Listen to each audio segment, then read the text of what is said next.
In September 2014, astronomers observed an interesting supernova which they called IPTF-14HLS. What they didn't know was that they were observing something that shouldn't have happened in the recent universe. Not only was the object brighter for a lot longer than regular supernovae, it had also already exploded in 1954. As reported in Nature, when first observed, IPTF-14HLS looked like a regular type IIP supernova.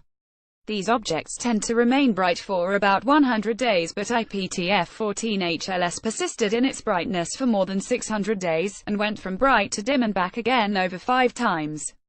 The team estimated that the general evolution of the supernova was about 10 times slower than that of the standard type IIP. This alone would make the supernova a record breaker, but apparently, this wasn't enough. To try and work out a potential explanation for the unusually long-lasting event, researchers looked through archival data hoping to find some hints about this object's progenitor. They got more than they bargained for. They discovered that in the same location 50 years previously, there was another massive explosion. This star apparently exploded in 1954, survived, and then exploded again in 2014. This supernova breaks everything we thought we knew about how they work. It's the biggest puzzle I've encountered in almost a decade of studying stellar explosions, lead author Dr. Iair Arkavi, from University of California, Santa Barbara and Las Cumbres Observatory, said in a statement. The team proposed an explanation for this never-before-seen behavior. They suggested that this object is a pulsation peristability supernova, an extreme event that is supposed to happen when stars are so massive that they create electrons and positrons anti-electrons in their cores. This leads to a matter-antimatter annihilation which blows up part of the star.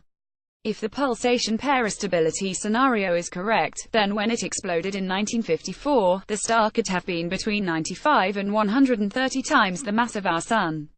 Estimates suggest that at the time of its last explosion, the star was at least 50 times the mass of the Sun.